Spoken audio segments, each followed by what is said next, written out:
સ્વાધ્યાયનો આજે બીજો દિવસ છે.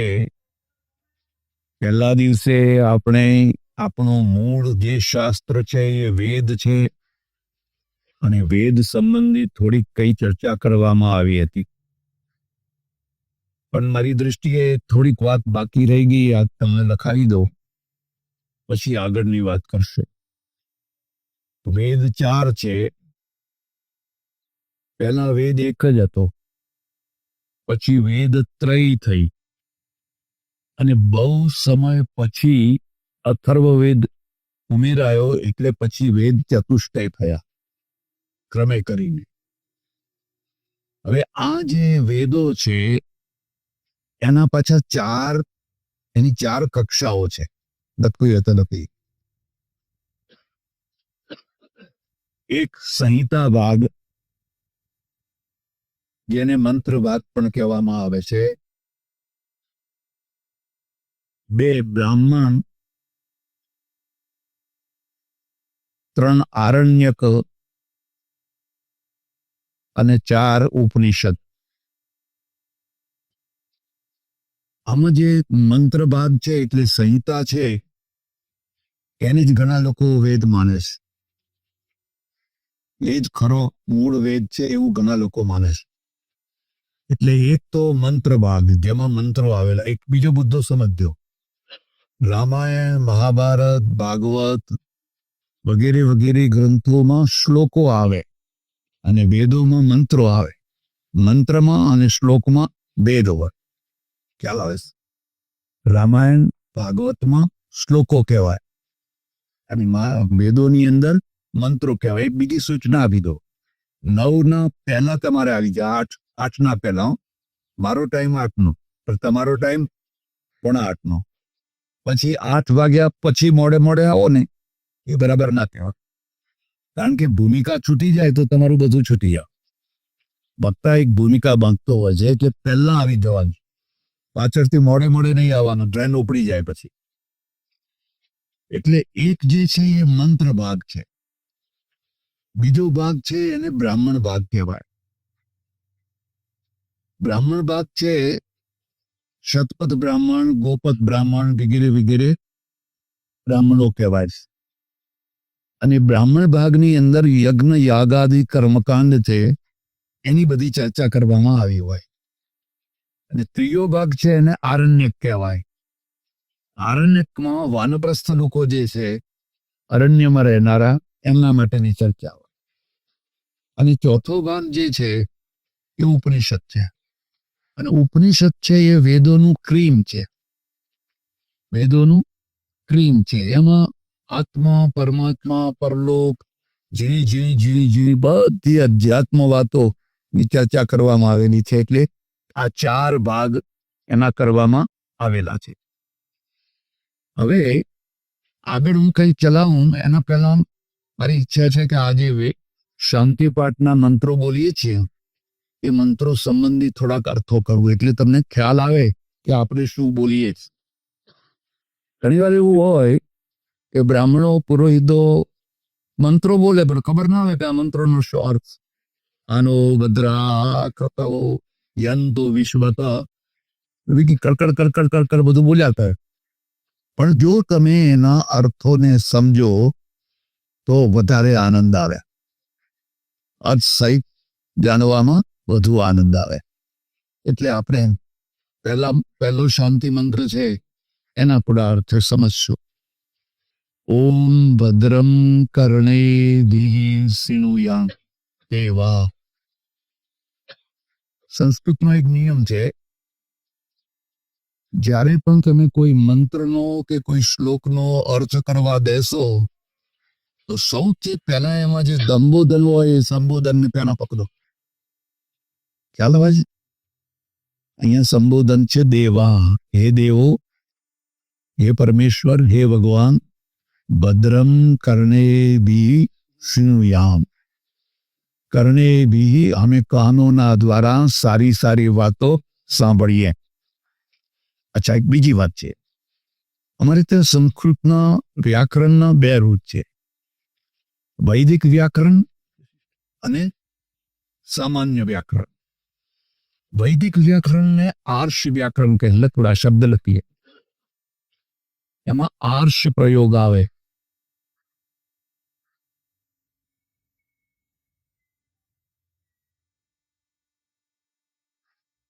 આર્ષ દાખલા તરીકે કર્ણે ભી, પાણીની વ્યાકરણ પ્રમાણે કર્ણે ભી ના થાય, કર્ણઈ થાય. ચાલો, રામઈ એમ કર્ણઈ થાય. પણ આ વેદ મંત્ર છે, આર્ષ પ્રયોગ છે, એટલે લખ્યું કર્ણે ભી, હરિ ભી, ભાનુ ભી. એટલે આ આર્ષ પ્રયોગ છે. અમારા કર્ણોના દ્વારા અમે સારી સારી વાતો સાંભળીએ. ભદ્રમ પશ્યેમાક્ષભીર યજત્રા, સંબોધન બદલાઈ. યજત્રા એ યજન કરનારા, પરમેશ્વરનું સંબોધન થયું. યજત્રા અમે આંખોના નેત્રના દ્વારા ભદ્રમ પશ્યેમાક્ષભીર યજત્રા, નેત્રોના દ્વારા સારું જોયા કરીએ. ભદ્રમ પશ્યેમાક્ષભીર યજત્રા સ્થિરૈરંગૈસ્તુષ્ટુવાગ્ગું સસ્તનૂભિર્વ્યસેમય દેવરહિતં યદાયુ. અમારા અંગ છે ને એ સ્થિર મજબૂત રહે, જલ્દી વૃદ્ધાવસ્થા ના આવે, હાથ પગ ડખડાઈ ના જાય. સસ્તનૂભિ, અને દેવતાઓને જે અભિષ્ટ એવું પૂરેપૂરું આયુષ્ય અમે જીવીએ. ખ્યાલ આવે? એક શબ્દ લખાવો લખી. જીજીવિષા, જીજીવિષા. 2 વિજિગીષા. 3 મુમૂર્ષુ.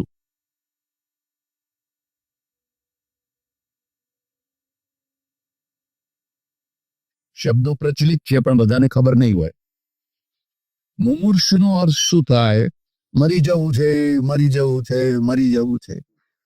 જ્યારે જુઓ ત્યારે મરવાની જ વાતો. આ ભેદ સમજીએ.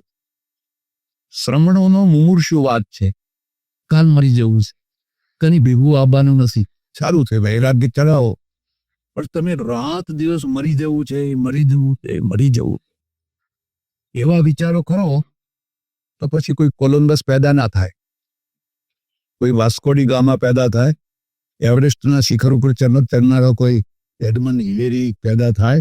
કારણ કે મરી જવું છે, તમારે મરી જ જવું છે. હું ઘણી વાર કહું કે કાલ મરી જવું છે તો આજે જ મરી જવું, થોડો ભાર ઓછો થાય. આને મુમૂર્ષુવાદ કહેવાય. ખ્યાલ આવે? કદી પણ મુમૂર્ષુવાદમાં પડવું નહીં. કદી પણ મુમૂર્ષુવાદમાં પડવું નહીં.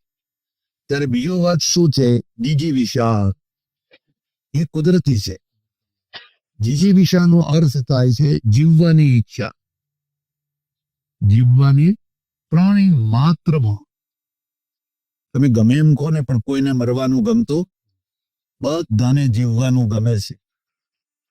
અને એટલે જો બધાને જીવવાનું ગમે છે તો જીવવું સારી વસ્તુ છે. જો ખરેખર જીવવું દુઃખરૂપ હોત, કોઈને જીવવાનું ગમે?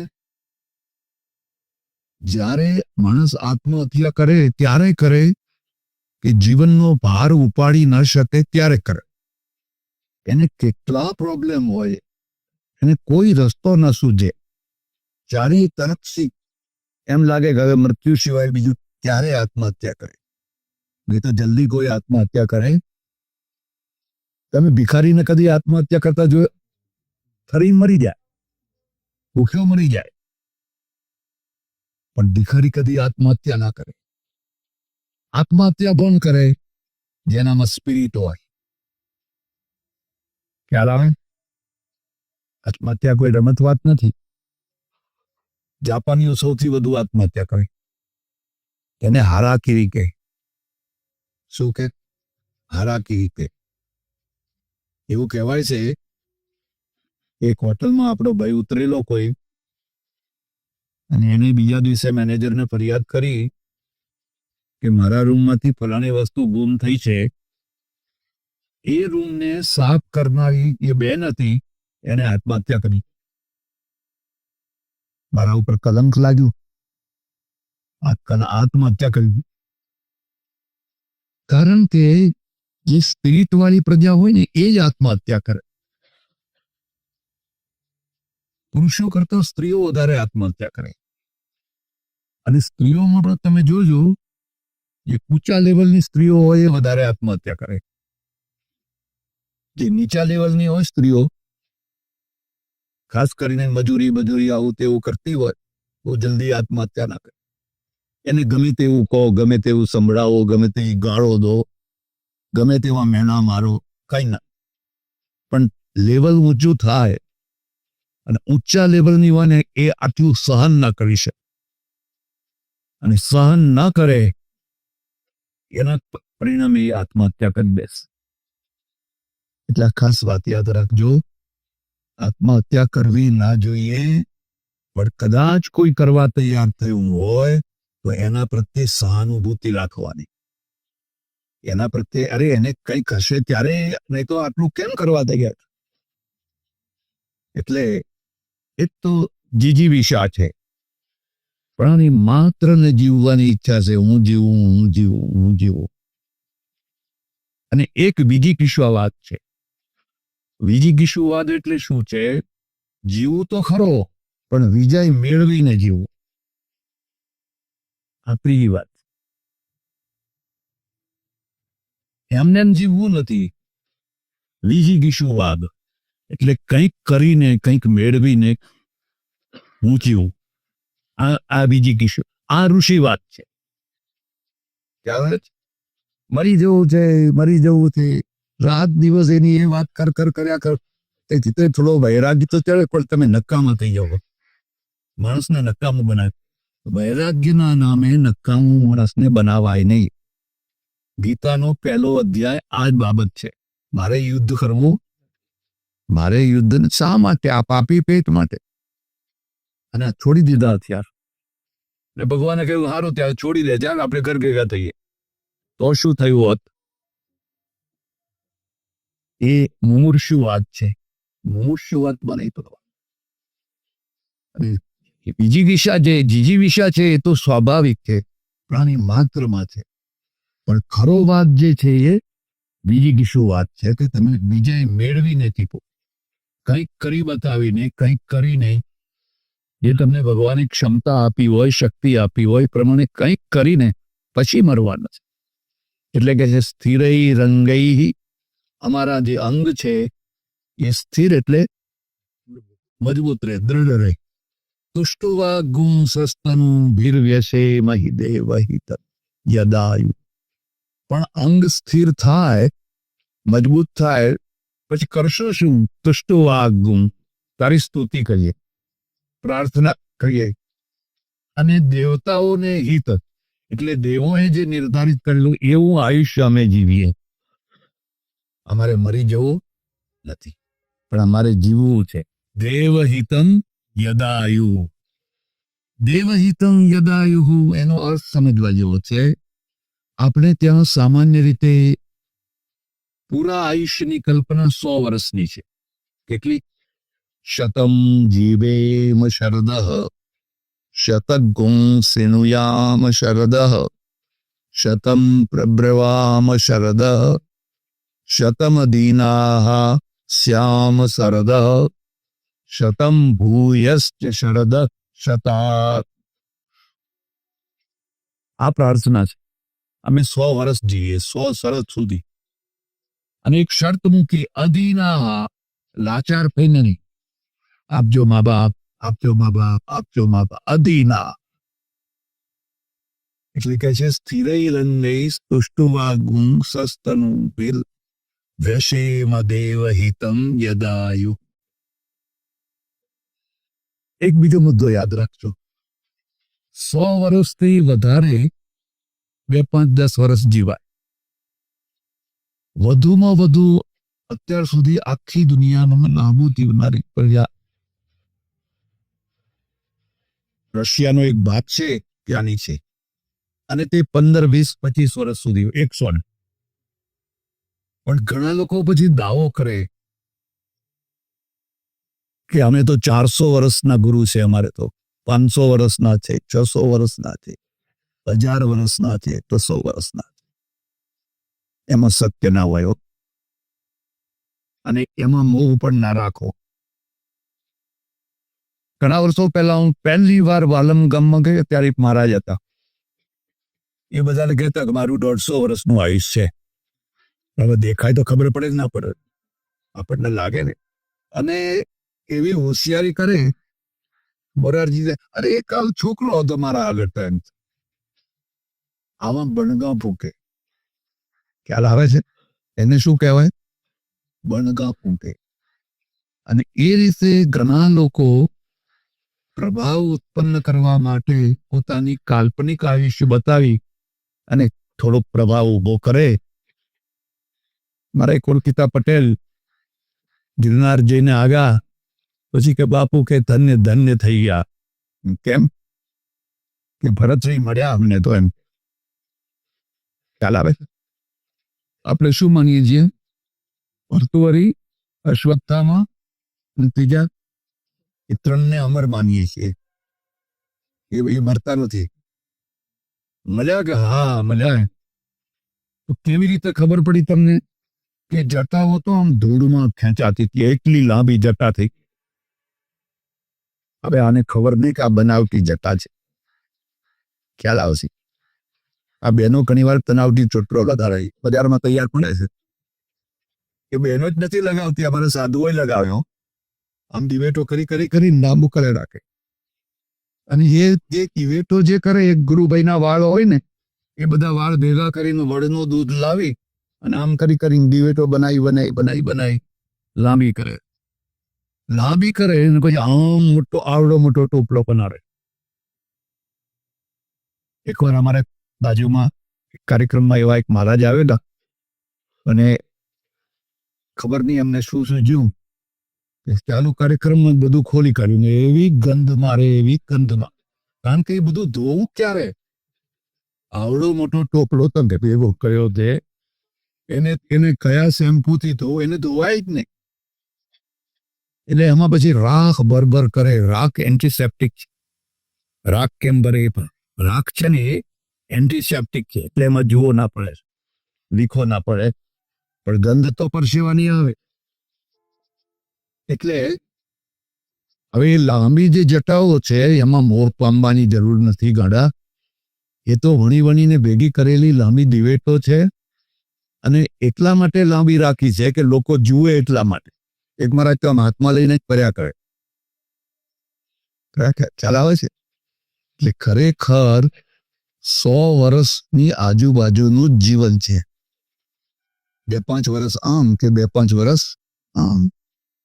હમણાં આપણું આયુષ્ય વધ્યું છે. પહેલા 50, 55, 60 વર્ષે માણસ મરી જતો. કાકા કે વનમાં ગયા, હવે તમે વનમાંથી તો બહાર નીકળ્યા ને તો નીકળાય. પણ હવે લોકો 60, 70, 80, 90 લાંબુ આયુષ્ય જીવે છે. અને એનું કારણ છે એક તો આરો પ્લાન્ટ છે ને, પાણી શુદ્ધ મળવા માંડ્યું, દવાઓ મળવા માંડી, હોસ્પિટલો થઈ, પ્રયોગશાળાઓ થઈ, માણસને ખબર પડે કે આને શું છે. એટલે એ બધાના કારણે લોકોનું આયુષ્ય વધ્યું અને ખોરાક પણ સારો થયો. ઘણા લોકો કંઈક પહેલા 2.5 ઘી મળતું હતું, પણ કોણ ખાતું હતું? 2.5 માટે રૂપિયો જોઈએ ને, રૂપિયો જ ક્યાં હતો? અત્યારે જેટલું લોકો ઘી ખાય છે એટલું પહેલા ખાતા. અત્યારે જેટલું દૂધ પીવે છે એટલું પહેલા પીતા નતા. અત્યારે દાળ ભાત રોટલી શાક ખાય છે.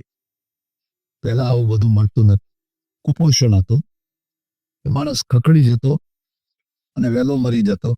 એમાં પ્રસૂતિમાં તો સ્ત્રીઓ મરી જ જતી. પ્રસૂતિનો કોઈ રસ્તો જ નતો. સ્થિરૈરંગૈ તુષ્ટુવાગું સસ્તનું ભીર વ્યશેમ દેવહિતમ યદાયુઃ. આ એનો સામાન્ય છે. આમાંથી એક બોધપાઠ લેવાનો. મુમૂર્ષુવાદ ગ્રહણ કરવો છે જીજીવિષા કે વિજીગીષુ? વિજીગીષુ. ખ્યાલ આવે? કયો વાત? વિજીગીષ. જીવવું છે, ભલે થોડું જીવીએ, પણ કંઈક કરીને જીવવું. તો શું થશે કે તમે કોઈ એવરેસ્ટના શિખર ઉપર જશો, કોઈ 7 સમુદ્રના પાર જશો, કોઈ કંઈ કરશો નહીં તો બાપના કુવામાં ડૂબીને મરી જાવ. બસ કાલ મરી જવું છે. મરી જવાની જ કથા કરવા. હવે આનો બીજો હાથ ખરીદાર સાંભળ. ત્યાં ભદ્રમ કર્ણે બી સિનુયામ દેવા. મારે તો ઘણું ભદ્રમ કર્ણે, મારે સારું સાંભળવું છે, પણ નબળું સાંભળવાનું મળે તો કરવું શું? બધું તમારા હાથમાં છે. તમને પડોશી કેવા મળ્યા છે? એકવાર એવું થયું, કલોલમાં મારે 1 મહિનો લેવાનું થયું અને લોકોએ મને ઉતારો આપ્યો. ગામથી બહાર એક હનુમાનજીનું મંદિર હતું ને, ત્યાં ઉતારો આપ્યો ને પછી મને ખબર પડી કે આ તો ઝઘડાની જળ છે. એક મંદિર છે, એ ઝઘડાનું કારણ હતું, એટલે કે મહારાજને નાખો અહીંયા. સારું, ચાલો બરાબર છે. યોગાનો યોગ બન્યો એવું કે મારો જે રૂમ, એની બારી, એના પાછળ બધા હરણિયા ઉતરેલા. હરણિયા પેલા કાસ્કી વેચે ને, કાસ્કીઓ વાળા હરણિયા બધા 15-20 કુટુંબ ઉતરેલા. એટલે એ જે બોલે એ બધું મને સંભળાય. અને સાંજે બધા આવે ચારે તરફથી ને જે ગાળો બોલે, તમે કલ્પના ના કરો એવી ગાળો બોલે. એટલે હું વિચાર કરું, હાંભળ પ્રેમથી હાંભળ. આવું તારો એવો છે કઈ ગાળો સાંભળ. અને 2 કલાક સુધી રોટલા થતા જાય ને ગાળો બોલતા જાય, ગાળો બોલતા જાય. પછી પાછા સવારે થાય, પાછા બોલે, પછી ટોપલો ઢાંકી બધું આવું ઢાંકીને પાછા બધા જાય. 7-8 દિવસ થયા. મને થયું કે આમાંનું એકાદનું ખૂન થઈ જશે. આ લોકો આટલું બધું લડે, એકાદ માણસનું કંઈક ખૂન ના થઈ જાય. એટલે એના જે પેલા મુખ્ય 2-3 માણસો હતા એને બોલાવીને મેં કહ્યું, તમે આટલા બધા ઝઘડા કરો છો, એના કરતા જુદા થઈ જાઓ. તું અહીં ઉતર, તું પણ ઉતર. આ બધા ભેગા રહો છો, એના કરતા જુદા થઈ જાઓ. અરે રે મહારાજ, કે આ શું બોલ્યા? લડીએ ખરા, પણ જુદા ના થઈએ. હવે આ કીધું, આના પાસેથી તો ઘણું ગ્રહણ કરવા દેવું. એ તો કે ભેગા રહીએ તો લડીએ તો ખરા, પણ એમ કઈ જુદા થવાતું છે? એ ગાડામાં ડાપણ છે કે નથી? ડાયા બહુ જલ્દી જુદા થાય. ડાયા લોકો લાંબો ટાઈમ ભેગો ના રહી શકે, કે બહુ ખોટું લાગે. પેલા તો કે અમે ગાળો બોલીએ, લડીએ, નાબા હાથ કરીએ, ગમે તે કહીએ, પણ જુદા ના થઈએ. ગાંગે મારું પાણી જુદું કેમ થશે? એમાં એક ભજન છે ને. એટલે હવે તમારે શું સાંભળવું એ બધી તમારા હાથની વસ્તુ નથી.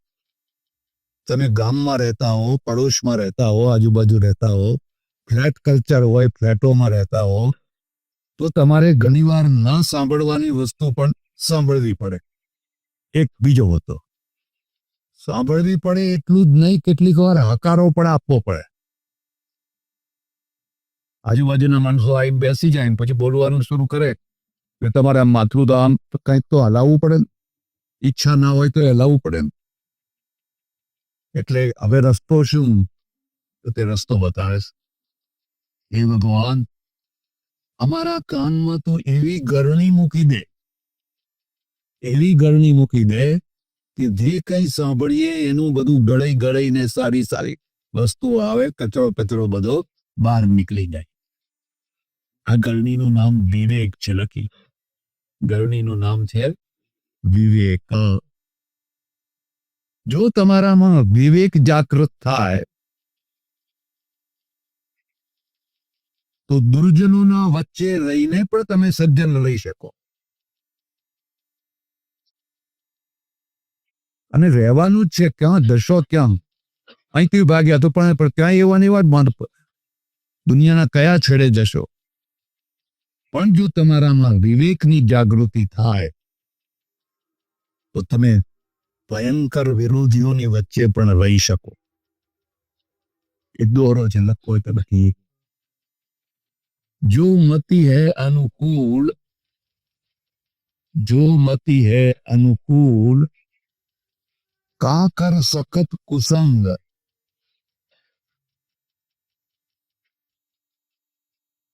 चंदन विष व्यापत नहीं, लिपटत रहत भुजंग. મલાઈગીરી છે ને, ચંદનના ઝાડ ઉપર બધા સર્પો ચોટેલા ને ચોટેલા હોય. હવે ચંદનના ઝાડ સાથે સર્પો ચોટેલા ને ચોટેલા રહે છે, પણ ચંદનને કદી ઝેર લાગતું. એમ માણસ પણ જો વિવેકી હોય, અને પાનભાઈ છે ને ડંગા સતી, એને છે ભજનમાં લખ્યું છે, પાયે લાગીએ પાનભાઈ વિવેકી નરને વિવેકી નર. હા, એવું કઈક એનું પદ છે. તો એ દુર્જનોની વચ્ચે પણ રહી શકે, અને એ દુર્જનોની વચ્ચે રહીને પણ જેમને ઝેર ના લાગ્યું હોય, એક તો વિભીષણ છે, રાવણની નગરીમાં રહીને પણ એ રાક્ષસ ના થયો. બીજા વિદુર છે, કૌરવોની સાથે રહીને પણ વિદુર ભગત જ રહે. એટલે હે ભગવાન, હે પ્રભુ, તું અમને વિવેકની એવી ગરણી આપ કે જે કંઈ સાંભળીએ એ બધું ગળાઈ ના આવે. જે સાર તત્વ છે એ તો આવે, પણ કચરો બધો બહાર નીકળી જાય. હવે હરણિયામાંથી સાર તત્વ કયો હતો જુદા ના થઈ શક્યા. એ શું બોલ્યા મારા, મને ક્ષોભ થયો. બરોબર, આમની ભૂમિકા કરતો તો મારી ભૂમિકા નીચી છે.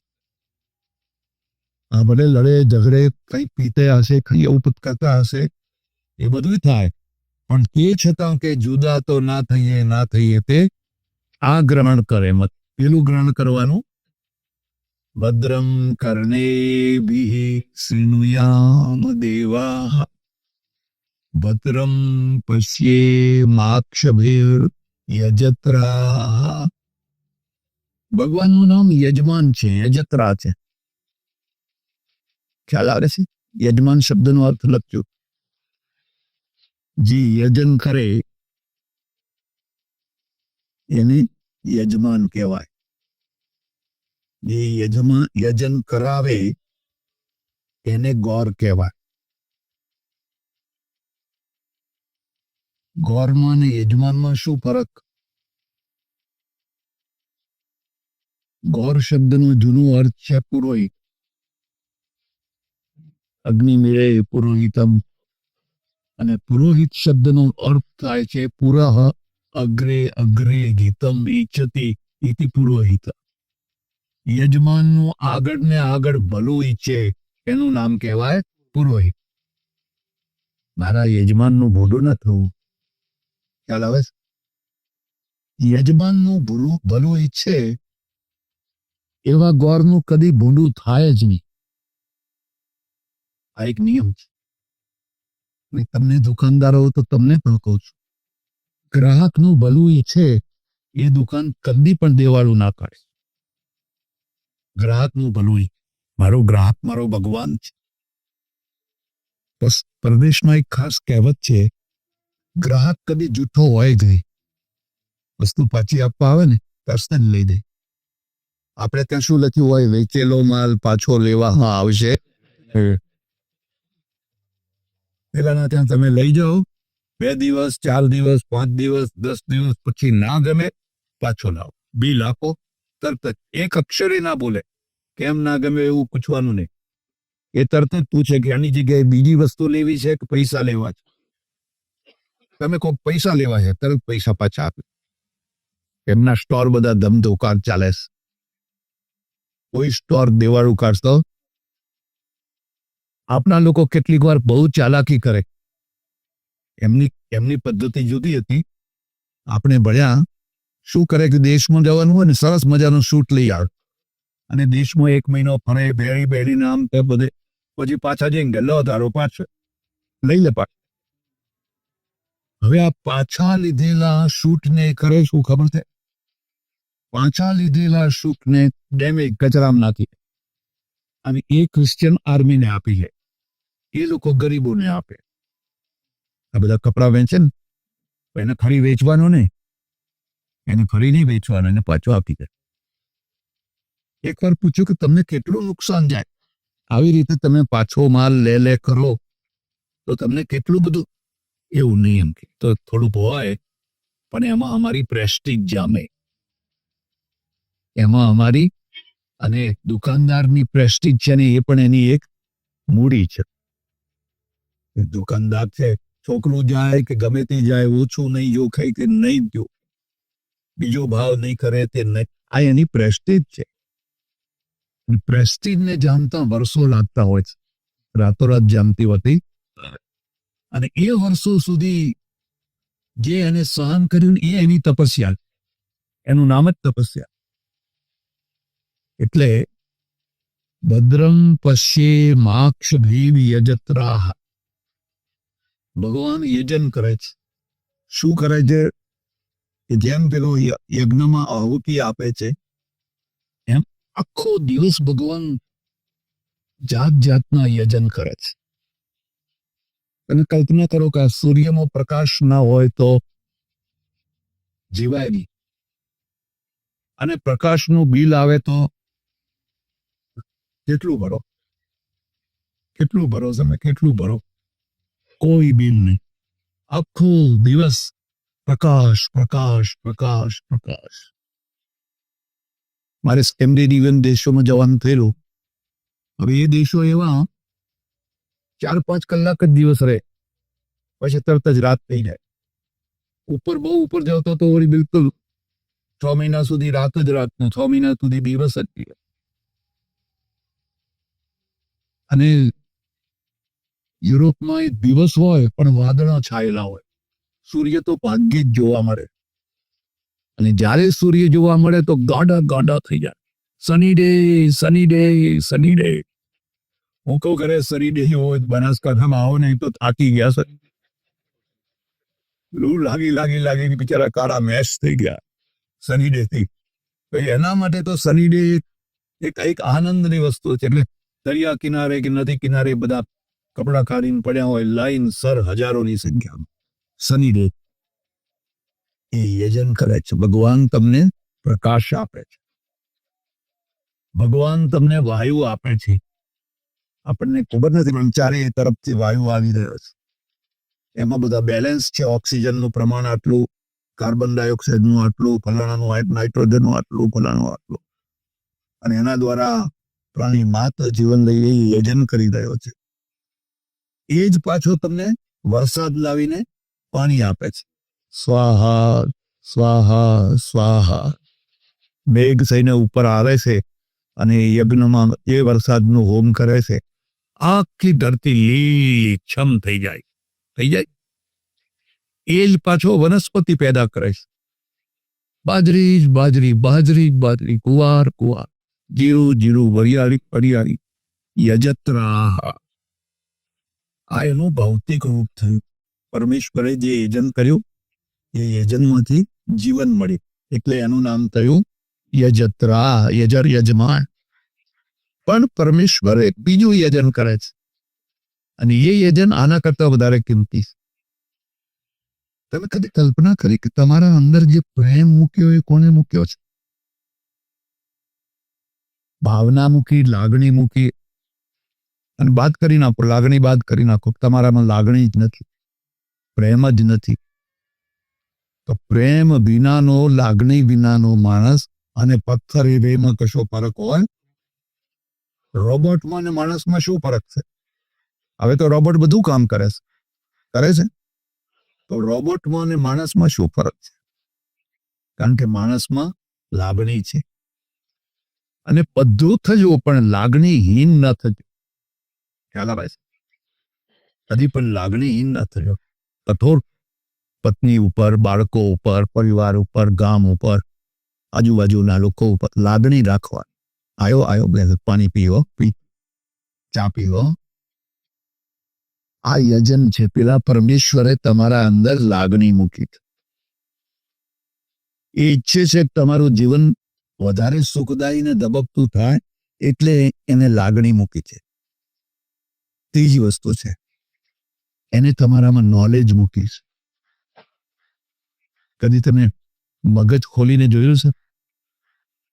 અને જો ના જોયું હોય ને જોવું હોય ને, છક થઈ જશો, છપ થઈ જશો.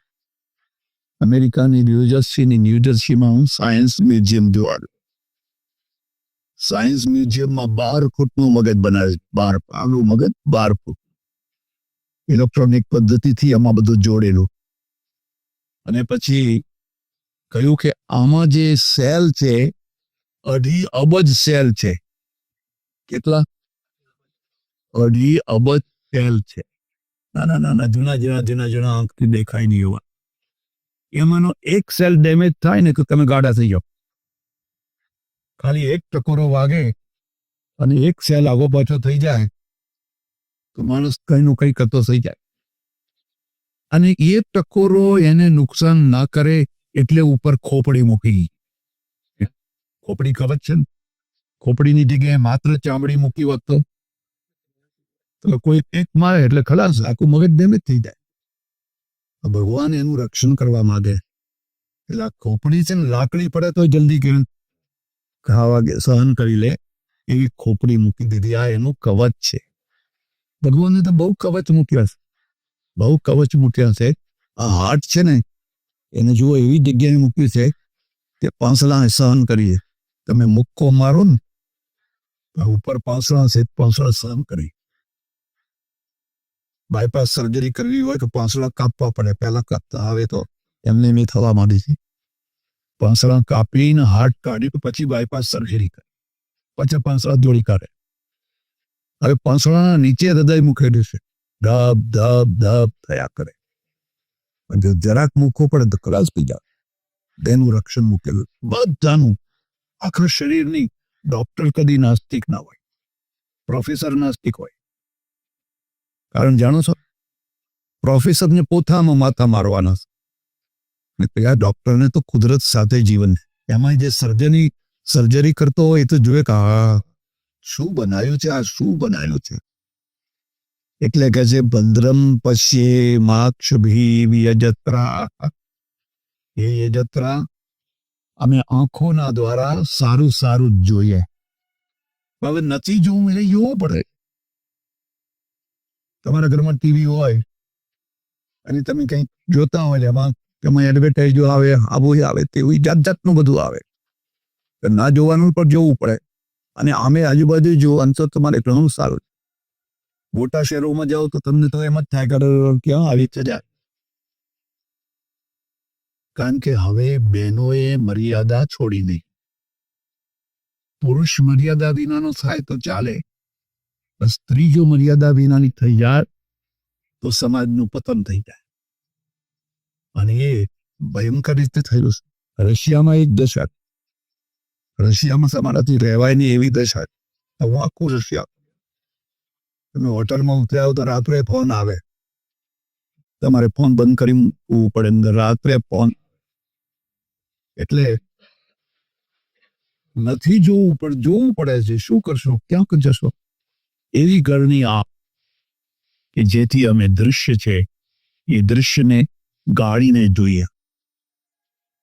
જે ન જોવા જેવું છે એ આપોઆપ એમાં ગળાઈ જાય. અને એ પણ વિવેક. એક મહારાજ હતા,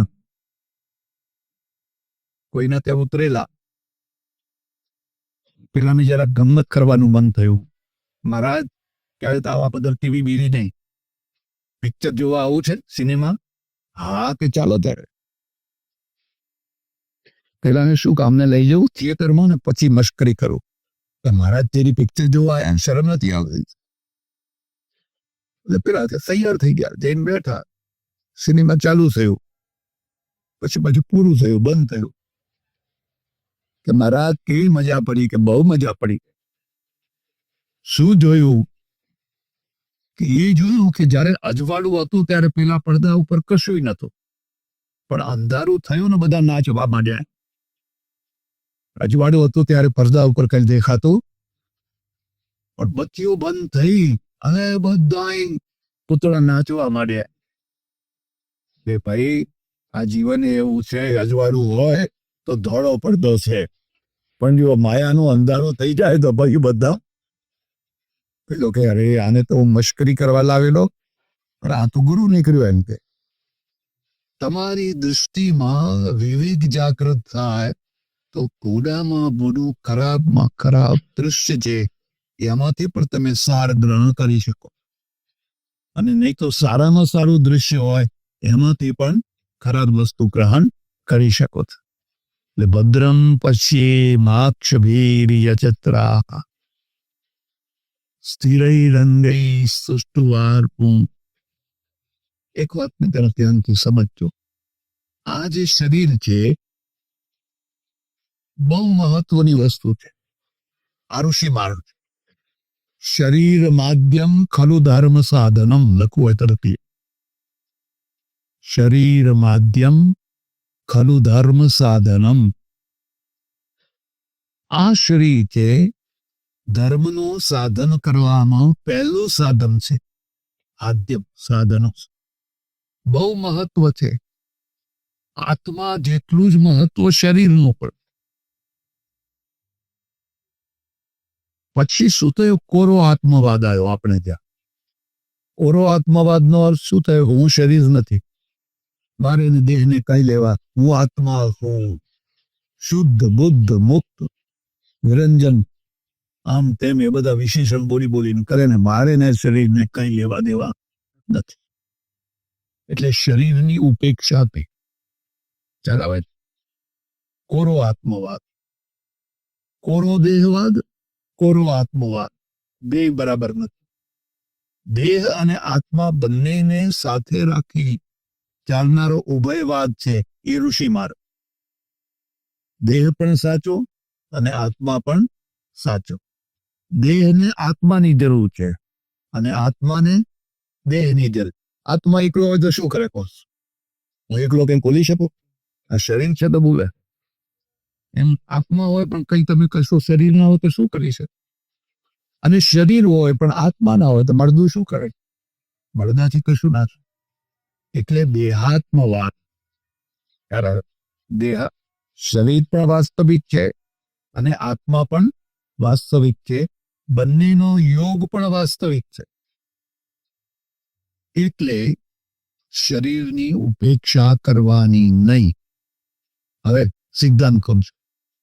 આ શરીર છે એમાં કેટલીક વસ્તુ તમને ભાગ્યથી મળી છે, કેટલીક વસ્તુ તમને પુરુષાર્થથી મેળવવાની છે. તમારો આકાર, પ્રકાર, રંગ, રૂપ એ તમને જેનેટિક મળ્યા છે. માતા પિતા હોય લગભગ એવો જ આકાર બાળકોમાં આવે. એટલે તમારે ઊંચા થવું કે થીંગડા થવું કે જાડા થવું કે પાતળા થવું એ જીન પ્રમાણે આનુવંશિક કહેવાય. અને આ વાત જો સમજમાં આવે તો આપણી જૂની પદ્ધતિને તમે મહત્વ આપશો. ચાલો હવે લોકો કન્યા જોવા જાય,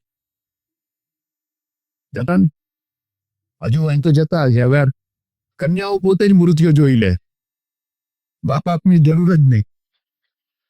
પણ કન્યા જોવા જવામાં શું જોવાનું તમને ખબર?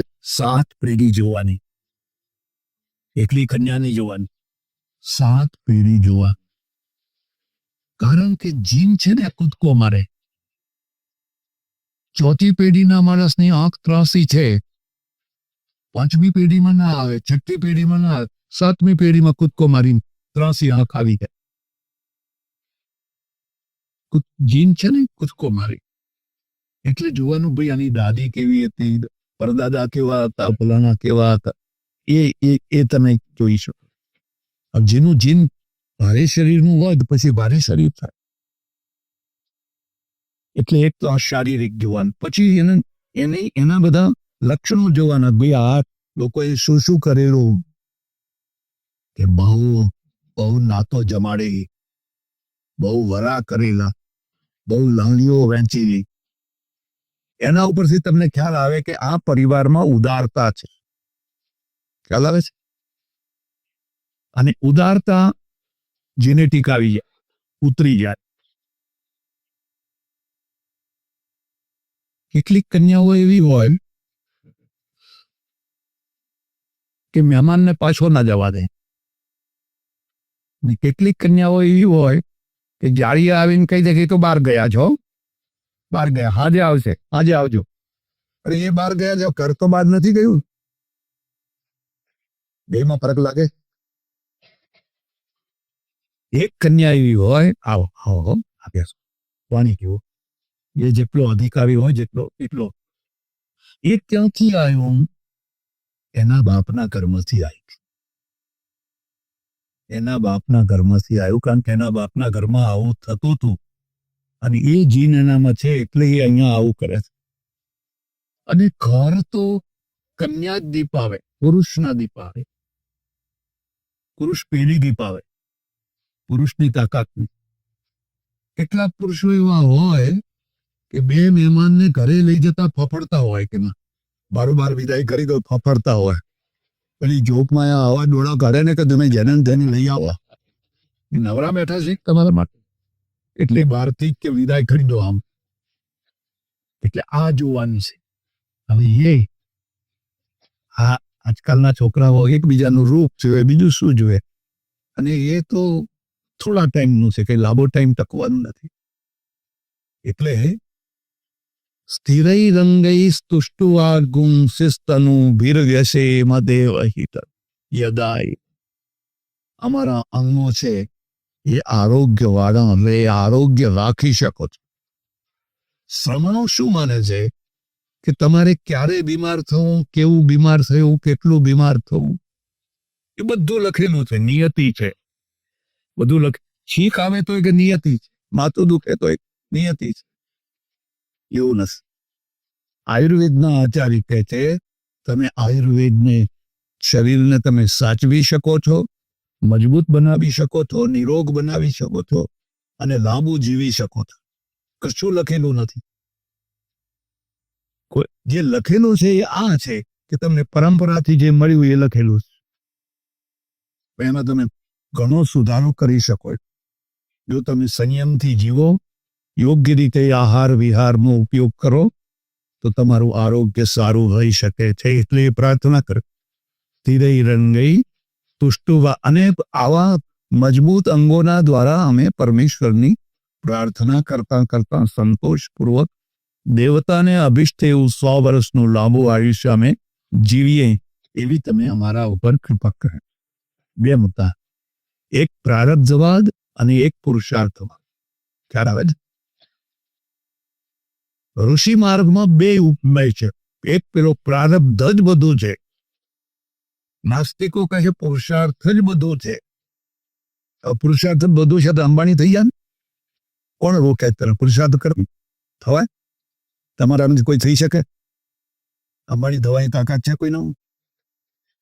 અરે તમારી જેટલી તાકાત હતી એટલી પ્રગટ થઈ ગઈ. હવે આ લેવલ આવી ગયું, લીટી આવી દોરેલી, એ પ્રારબ્ધ. એક ઉપર લીટી હોય ને એક નીચે લીટી. આ બે લીટીમાં તમારે રમત રમવાની. ઉપરની લીટી સુધી પહોંચી ગયા. એટલે આપણે ઈશાર્થવાદી છીએ. શરીરને તમે સાચવી શકો, સારું રાખી શકો, સારું કરી શકો અને આરોગ્યને સાચવી શકો. પણ કેટલીક બાબતોમાં તમારું ના ચાલે. ના ચાલે એ પણ સમજી લેજો. તમારા પડોશીને સળેખમ થયું ને છીંક ખાધી, તમને સળેખમ થઈ. હવે તમારો દોષ નથી. શું થાય? એવા ઘણા રોગો છે, સંક્રામક રોગો છે. એનો કોલેરા આખા ગામમાં ફેલાઈ જાય. આખું ગામ ઉલટીઓ મળતા પ્લેગ ફેલાઈ યાર. એવા ઘણા લોકો બધા મટી ગયા. હવે ક્યાંય કોલેરા જોવા ના મળે, હવે ક્યાંય પ્લેગ જોવા ના મળે, ક્યાંય શીતળા માતા જોવા ના મળે.